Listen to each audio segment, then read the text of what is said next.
Hey friends, Brian here, the host of Q on Q. Hey, I have a favor to ask before we get to today's episode. We have reached a milestone in the Q on Q listening family. We have now been heard in 99 countries and 6 continents. Can you believe that? 99 countries. Will you help us get to country 100? If you've been impacted by this podcast, share it with friends and family. You can get it anywhere podcasts are found, or at YouTube or QOnQ.com. Thanks, friends, and here is today's episode.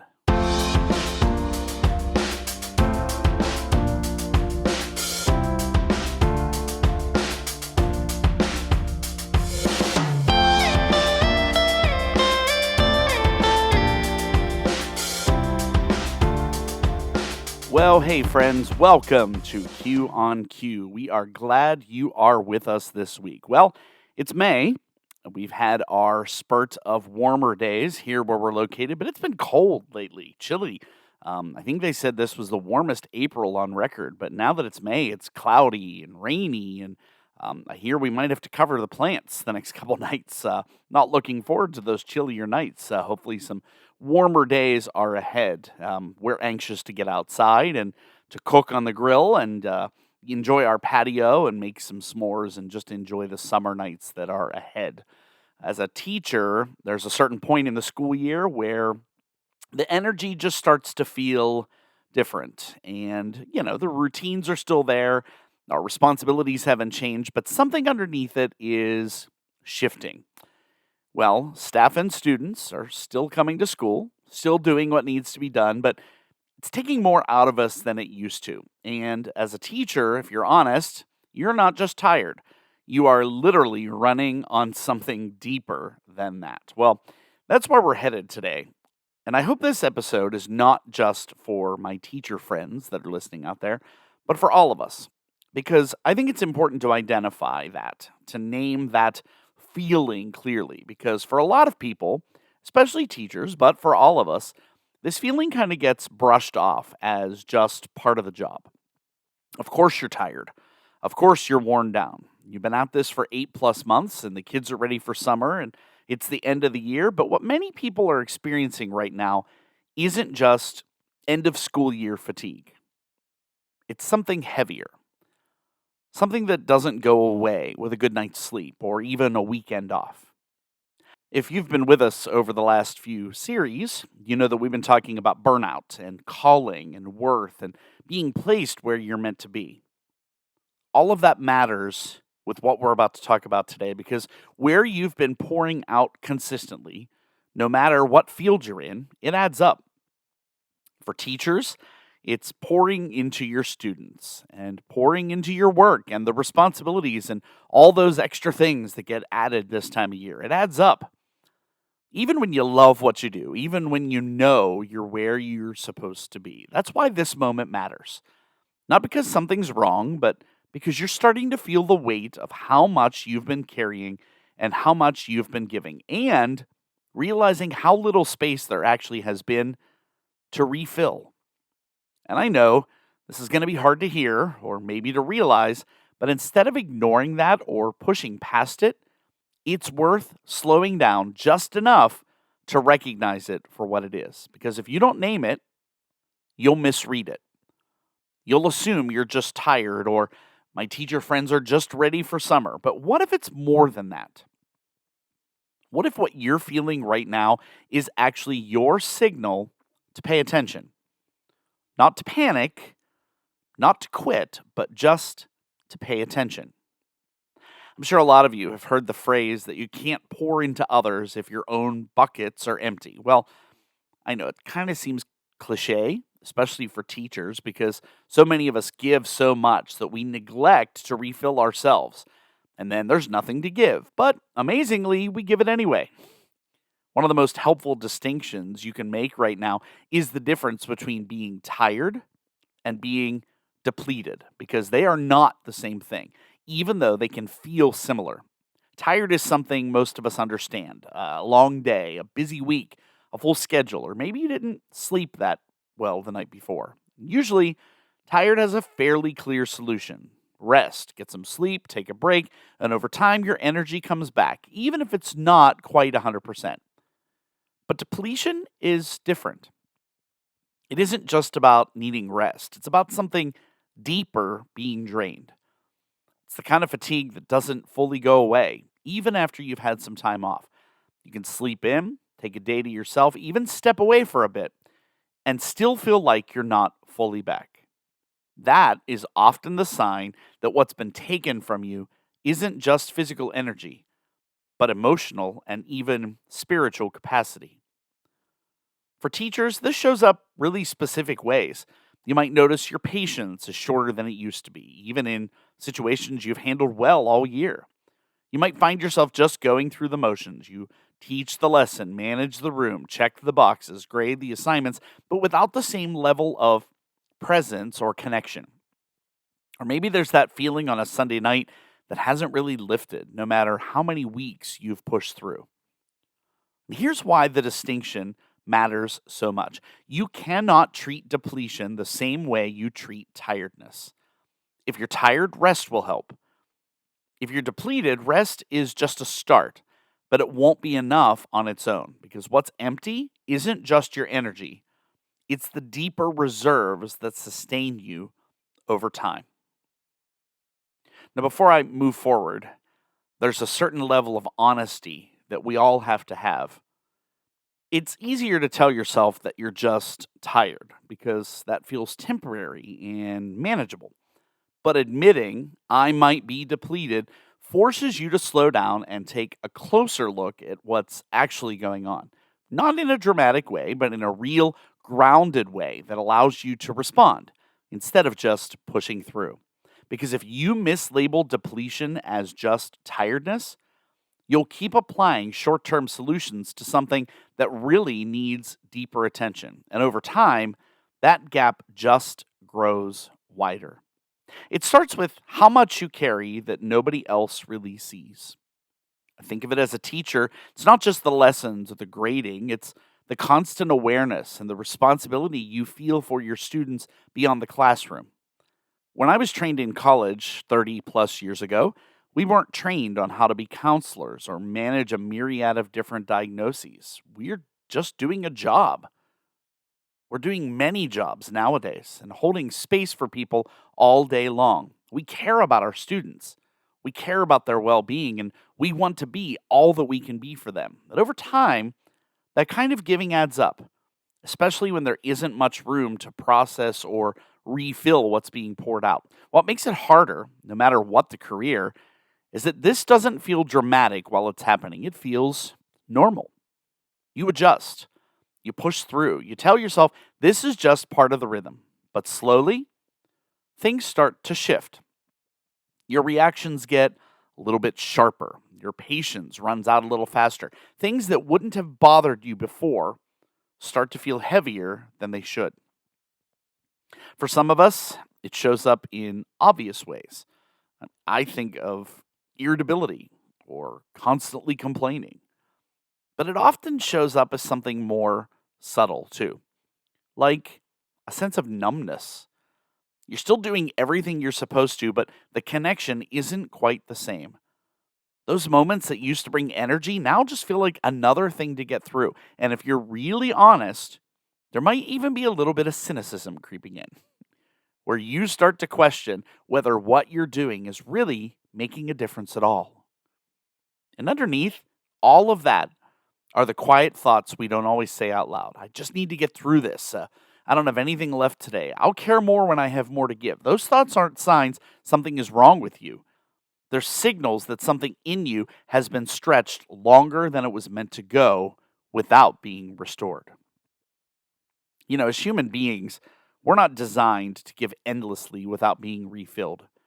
That means in our work, our families, and in our positions of serving. Even in a life of purpose, even in work that matters, there's meant to be a rhythm of pouring out and being filled back up.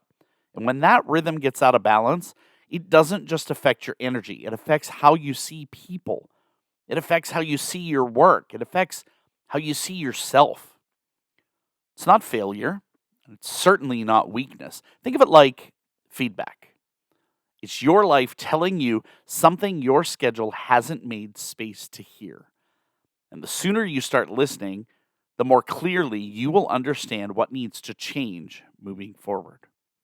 But there is a subtle trap that a lot of people fall into. It sounds good and it sounds like we're making progress, but in reality, it's allowing us just to get by. It's that mindset of, okay, I'm going to push through, I'm going to get to the end, I'm almost there. And while there's something admirable about perseverance, there's a danger in ignoring what's actually going on beneath the surface in the name of finishing strong. Because when pushing through becomes the default response, you stop paying attention to what's being drained in the process. You override the signals, you silence the warning signs, and you rely on willpower to carry you the rest of the way. But willpower isn't sustainable on its own. It might get you across the finish line, but it's not going to preserve the condition of your heart or your mindset or your sense of purpose along the way. When I think about all of this, I think there's a important spiritual tension that happens here because there's a difference between faithfulness and force. Being faithful is steady and connected. And force, on the other hand, is what we lean on when we're disconnected, but still trying to produce the same results. And over time, forcing your way through something that's meant to be sustained by something deeper leaves you feeling even more empty on the other side. I mean, anytime you look in the scriptures, you can find verses about all different kinds of strength, but specifically one that doesn't come from forcing your way through, but from being renewed. Look at Isaiah 40. This was written to encourage weary, anxious Israelites during their captivity in Babylon, offering hope that reliance on God rather than human effort brings renewed spiritual and physical endurance to overcome their trials. Verse 31 is probably the most famous. Those who hope in the Lord will renew their strength. Sometimes that's phrased as those who wait upon the Lord, but I really like the use of the word hope here because it gives me a picture of something happening in real time. That's a very different picture for me than just grinding your way to the end or waiting for something to happen. It's not about ignoring your limits. It's about recognizing where your strength is meant to come from in the first place. Jesus, time and time again, gives us a message that really wasn't about avoidance in times of fatigue, but recentering. It's a reminder that faithfulness isn't about how hard you can push, but about how closely you stay connected. Because when you're disconnected, even meaningful work starts to feel heavy in a way that it wasn't meant to. When you don't look at it from that perspective, you start to operate from pressure instead of purpose. And really, you start reacting instead of responding. Those are very different things. Even if everything on the outside looks the same, the lessons taught, the responsibilities handled, the job duties done, something on the inside feels off. The joy might be fading. The meaning might be getting harder to access. And the work, whatever it is, starts to feel heavier than it used to.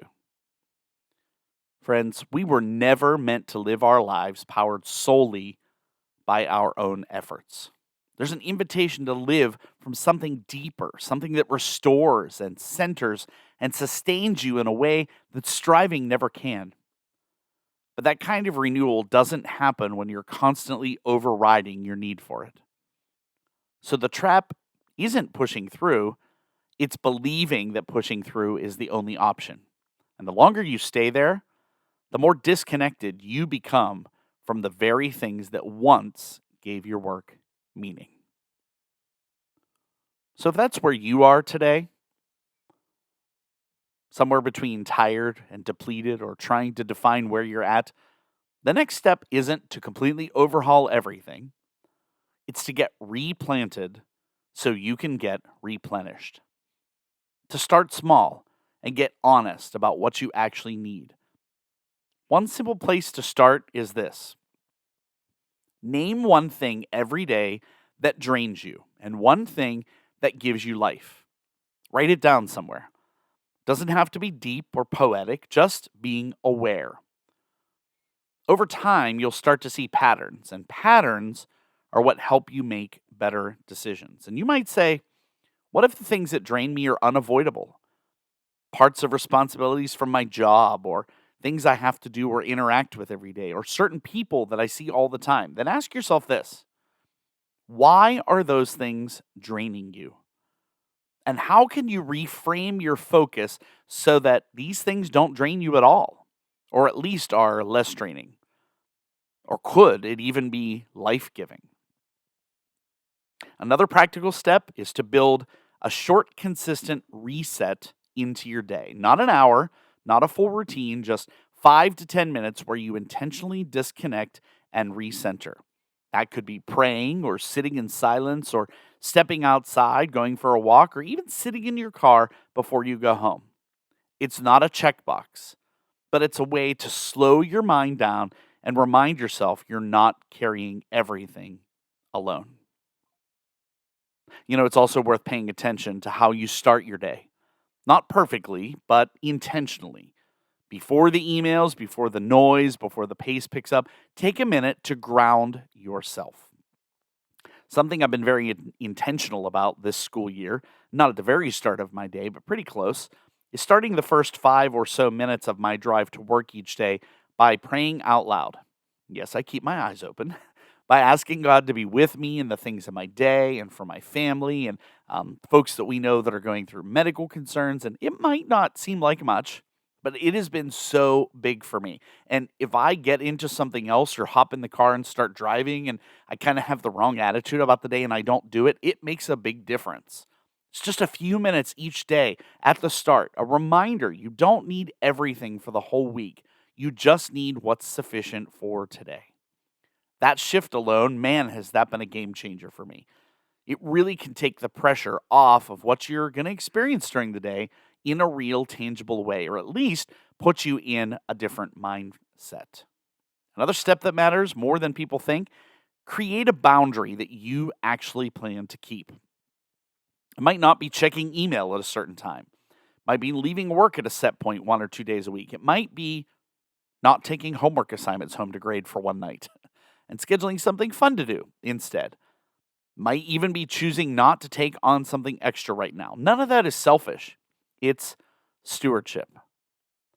Even Jesus stepped away from the crowds at times, not because the work didn't matter, but because staying connected mattered more. And finally, don't try to carry this alone. Find someone, a colleague, a friend, a family member, a pastor, somebody you trust, and just be honest with them. Not dramatic, and don't let it be complaining. Just be real. There's something powerful about bringing what you're feeling into the light instead of holding it all internally. We were designed to support each other. And sometimes that starts with simply saying, hey, I think I'm more depleted than I realized.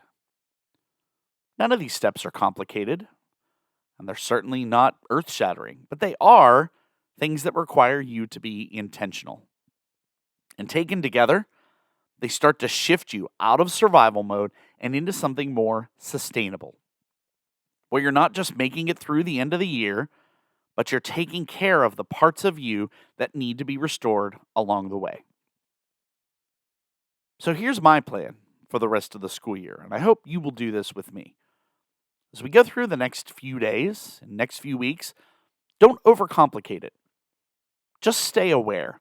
Pay attention to where your time and energy goes, how you're responding to people, and what's happening beneath the surface. If something feels off, don't ignore it. Pause long enough to acknowledge it, even if you can't fix it right away. Small moments of awareness can shift more than you think. And give yourself permission to adjust in real time. That might mean taking a breath before you respond, or stepping away for a few minutes, or choosing not to carry something that isn't yours to hold. You don't need a perfect plan. You just need to stay present enough to make better decisions as you go. Because if the question this week is, am I running on empty? The question we're going to be stepping into next time is just as important. What actually refuels me? That is where we are headed next time. I thank you again for listening and hope that you will try some of the things that I've mentioned today. Even if you're not a teacher, We all get to moments where we have those same feelings, where we feel that we're just more than tired and we need something more. Try the things I've suggested. For my teacher friends, I pray that you're able to refocus and replenish to get through the end of the year. That's all for this week's episode of Q on Q. As always, I really do appreciate you tuning in. We'll see you back here next time, and we'll have more for you on Q.